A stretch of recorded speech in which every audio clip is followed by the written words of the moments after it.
Coffee Conversations about Influencer Marketing is brought to you by Influential, a strategic consultancy that takes the guesswork out of influencer marketing for your brand. We provide much needed strategically crafted frameworks on how to implement influencer campaigns specific to your brand needs.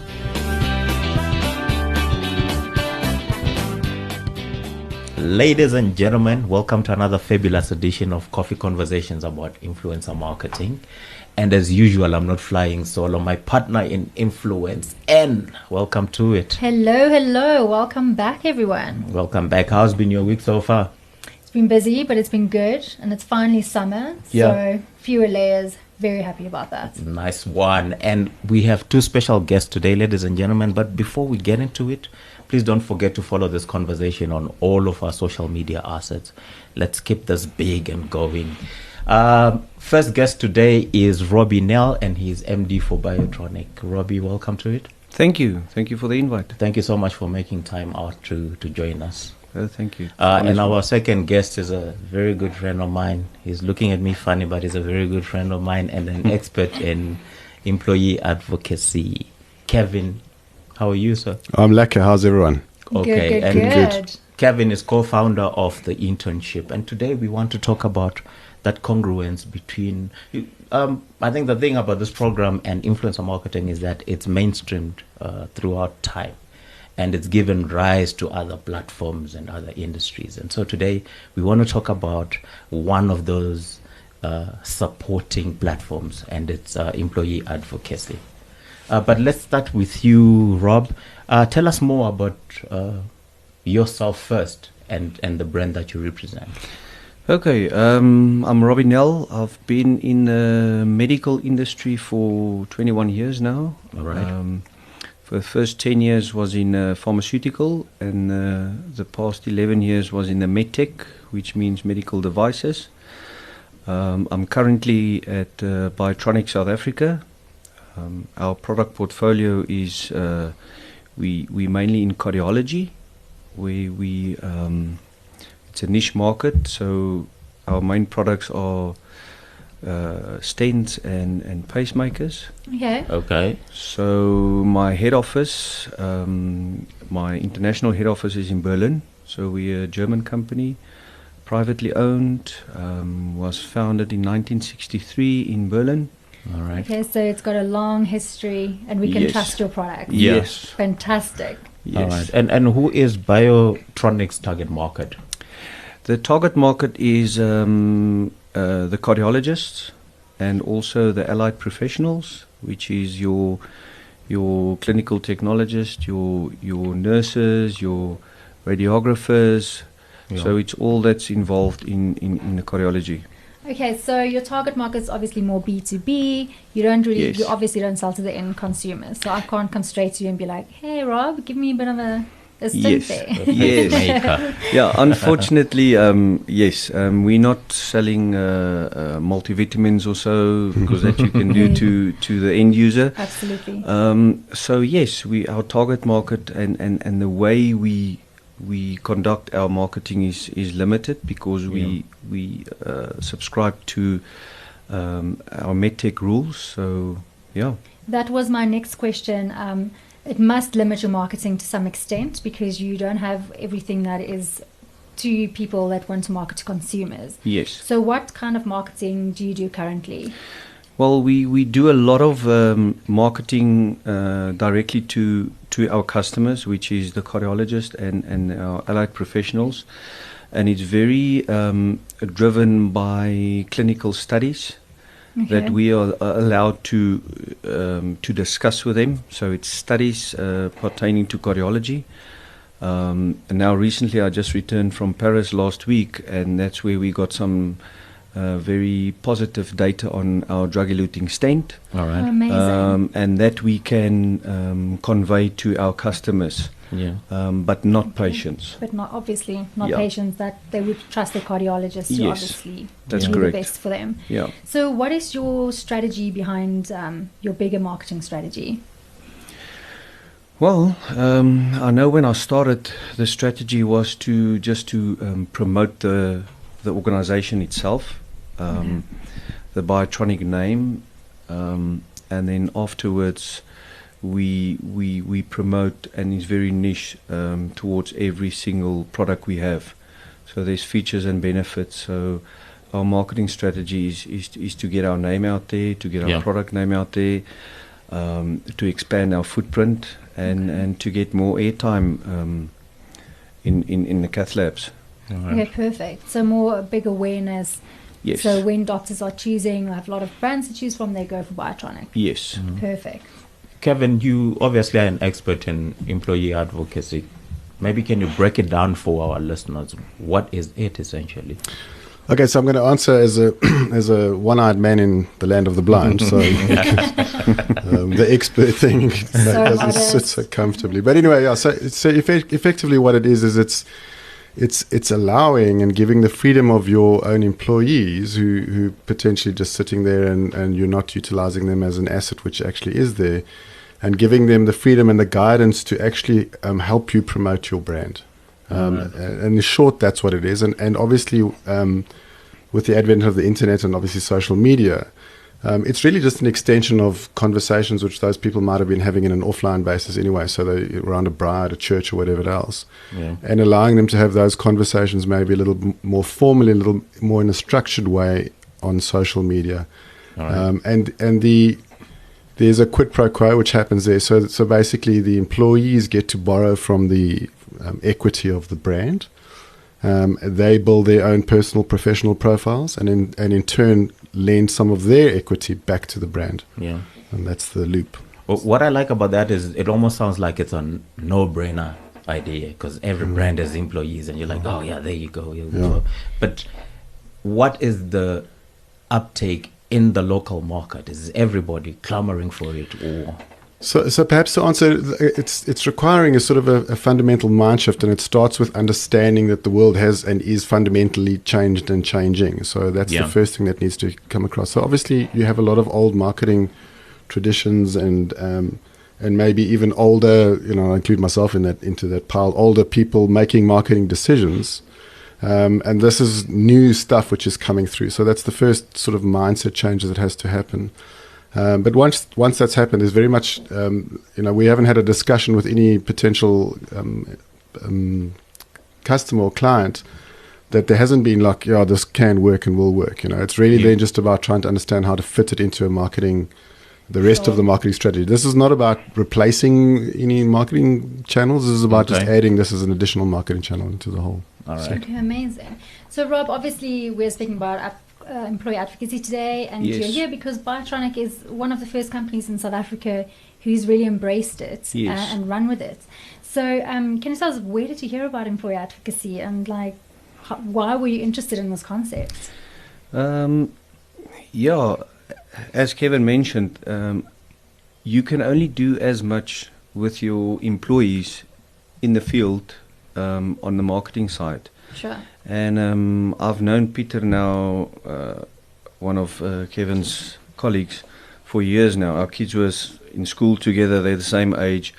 And he came to see me, and I bought into it because I believe in it.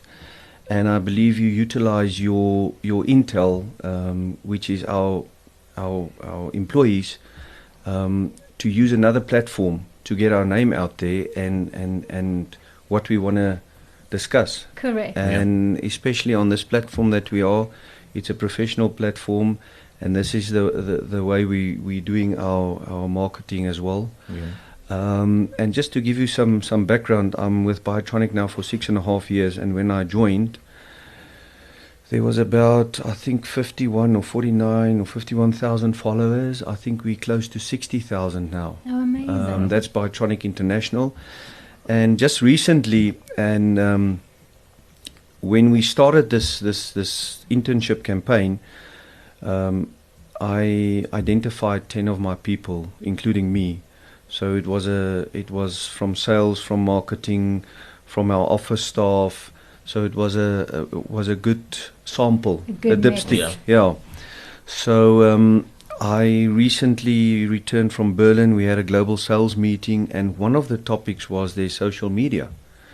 And what's nice, and I did send it to the gents here, is that they headquarter in Berlin used some of our examples on LinkedIn to show for the world, for the Biotronik, for the whole organization.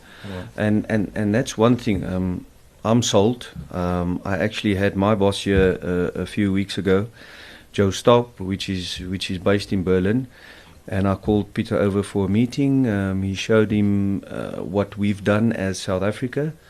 So our next step is to go to Joe's region, which is an office in Dubai, and you're gonna train all these guys. That is all these other wonderful. managers. And I think just if I can add to that, I mean, Robbie's actually being quite modest here because it does, from a leadership point of view, it takes quite a big risk. When I started work, probably before any of you started work, there's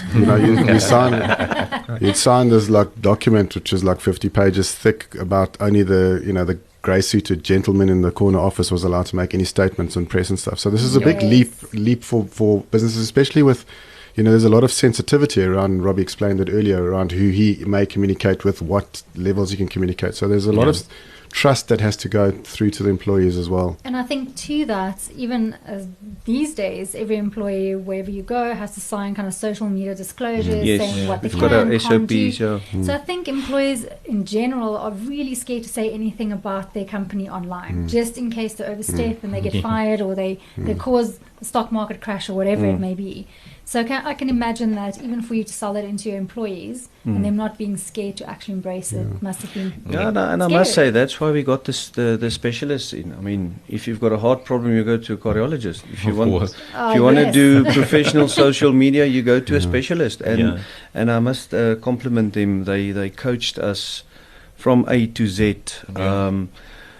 Evan can tell you when he was there the first day, there was from young to old, and the one older lady said, I can't do this. Oh, sure. And I mean, she's one of the active ones on LinkedIn now. Wow. And one thing that Kevin and Peter said to us, he said, guys, I don't want to hold your hands for the rest of the year. I want to teach you, and I want you to go on and get your own specialist. So I just appointed our main lead is Lionel, so he's running our internal LinkedIn portfolio now. All right, and that's a departure from the norm, because most of those consultants will come in and want to keep you locked down for 2 years. So they, exactly. Yeah, that's quite refreshing. No, for us a win is when like Robbie and his team get to a point where that we're good to go solo, which is great. That's success. That was the main that's aim. us being happy. When we lose a client, we get happy. You must be the only agency in the world that says we lose a client, fantastic. And we're happy. And Kev, let me take you a bit back. Why set up the internship? What is it that you saw? Because from where I sit, you are sitting at the cusp of something new and pioneering this. So what is it that you saw? So look, I mean, I think it's not necessarily anything new. It comes from the fact that we have been involved as a group of companies in influencer marketing, and particularly with an initial focus on nano influencers, which you guys know. Okay, so the smaller influencers, and a lot of the brands that we were doing business with at some point turned around and said to us, listen, we're utilizing these nano influencers, which is great and it's working well for us. But I've got this whole bevy of staff sitting there, picking their noses and eating lunch, and can't we get them involved in this as well? Yeah. And that's when we started doing some research, and we were actually quite pleasantly surprised as well to find these kinds of programs actually quite, obviously we're a little bit behind the times, if you like, in South Africa in reference to the UK or to Europe and the States. And some of these programs have actually, many of these programs are already running in those areas. So we were able to take a lot of learnings, it's quite nice, and sort of take best in practice ideas from them. So that, you bring up a really important point there. Do you view employee advocacy and the employees involved in that as influencers? Yeah, 100%. I mean, who isn't an influencer, quite frankly? Everyone's an influencer. Every single person, right? And it's We've really, spoken about this. 100%. It's really just taking those people and giving them the skills and the ammo, if you like, to become more effective in that. That's really, and the permission. The permission is a big thing we spoke about. Yeah. And Rob, you've obviously been employing employee advocacy for a while, excuse the pun. Is it working for you? No, I must say it's definitely it's working like a charm. And just to mention again, last week in Paris, we had good data coming out from one of our products. Yeah. And within 5 minutes after it's been released, we've put it on LinkedIn. Our headquarter put it on LinkedIn. We endorse it. We share it with our LinkedIn contacts. So your employers are obviously very active on this program, but are they actually enjoying it? They love it. Oh, that's great news. And it's not, it doesn't take time. You think it's going to take time, but I mean, if you don't know how it works, it's a burden. But Yes. but the two gents came in and they started from your front door, which is your photo and your background. So we started from the beginning. Yeah. So we started crawling, and then we walked, and now we're running. So No, look, I mean, and you know, obviously we sort of monitor the activity, and there's some of the posts that these guys have done which like embarrass us in reference to the to how effective they have been, you know. Yeah. So it's really cool. Kevin, when I started with him on this as well, because we all as a group do it ourselves internally, so Yeah. obviously for reference points, and also it just works. Yeah. Before, I didn't really know what LinkedIn was about, guys. Like when people say to me it's a social media platform, I was like, what are you on about? I am very scared of the platform. It's a place where you put your CV on and that's it. yes, And Kevin took me through and he made me take my selfie down, guys. It was such a good selfie as well. Because it doesn't take 2 seconds to shoot a very good exactly. selfie. He looked. Yes, it was a lot. I even had a Wonder Woman shirt on and everything. And Kevin took one look at it and he said to me, "No, that's got to change." exactly. But he taught us, and he's holding our hands as well, and it becomes second nature, Yeah. which It is is. fantastic. Yeah. And Kevin, do you consider EA as an influencer, full influencer marketing channel? Absolutely, yeah. Yeah. No, it's completely an influencer marketing channel. And again, I go back to I'm preaching to the choir here, but I mean, everyone is an influencer, and it's just about where your influence is and who you're influencing. So I mean, I think, absolutely. Yeah, and do you think there is a huge difference in how it can be employed in the B2B setting and in the B? What are the nuances between the two sort of categories? Yeah, look, it's interesting, and especially if you look at us in South Africa, we've got in the B2C thing, it's probably a little bit more difficult. And B2B is quite easy because your clients and you have a similar tribe, if you like. So it's quite easy to build a tribe. Yeah. The other thing with business, from a business point of view, or a niche market like Robbie's market, is it's difficult to reach those people effectively and cost effectively as well, because you can have your golf day, or you can have your, I don't know, do people still do press releases or whatever it is. Of course they do, Kevin. Says the PR person. PR 101. But it's difficult to have an effective channel with those people, which is cost effective, because they're so niche, and you don't, and any sort of traditional media or mass media there's a lot of wastage involved there, right? And that was my next point. When you have everyone with your tribe, you're speaking directly to who you want to speak, which is great. But it's interesting on the B2C side is that let's take something like Woolworths, right? So let's say Woolies, the people who are working at Woolies in South Africa, the people that they are serving aren't necessarily in their tribes. Whereas if you went to the UK or the States somewhere, you'd be much closer to having that. Yes. So there's different challenges in that. We focus predominantly on the B2B market because we do believe that that's where we can be really, really effective. Yeah. We also like, as a rule, we don't stick to it, but as a rule, we like working with LinkedIn because especially, and we've spoken about people new to social media or new to being active on social media. Yeah. It's a very, very safe place to play. There's not a lot of vitriol and it's not polar. It's not, not people hiding behind pseudonyms and these kinds of things. So it's a very academic place almost to be on social media. So that's good. Exactly. If I can just add to what Kevin's saying now, even in our induction now, with our new people, LinkedIn is on the agenda. Brilliant. Okay. That's amazing because I feel like it's such a valuable skill. Then Kev, I want to ask you one last question. From a strategist point of view, what objective do you think employee advocacy kind of answer? So, yeah, anyone. Which one? Which one do you want? So I mean, it literally you can it looks. Or let me rather go to a typical sales sort of process or cycle. Is that the goal for a salesman is to be in front of their client when their client needs them. Yes. Yeah. And often we know, having been in sales for a long time, you pitch up at a client and the client says, oh, well, geez, I didn't even know you did that. I just signed someone on last week. Or come back in 3 months' time because, we're doing our budgeting then or whatever it happens to be. Correct. So there's the difficulties often in terms of timing. What LinkedIn does, or not LinkedIn, what this program does is it provides you a level of awareness, first of all, Okay. All right. which is constant. Meaning when your client needs something from you, you're top of mind. Yeah. But not only Fair top of enough. mind, because the second thing it does is it positions you as somebody who knows what you're talking about. And that's what our program very much focuses on, is teaching these people to create a persona for themselves, which positions themselves as subject experts, which they are. Yeah. It's just they've got to let people know that they are and show that they are. Exactly. So now I've done two things. I'm aware of you, and I also think of you as an expert. And so when I have a pain point, who am I going to call? The person that I'm aware of, and the person that's you're right. The person that I'm aware of, but also the one that I trust will be able to provide me with a solution. Yes. So ultimately, and then it's extending that further. That obviously creates lead generation and all of the other sort of sales objectives that we can talk about. Yeah. Perfect. Robbie, one final thing. Would you recommend this to other businesses?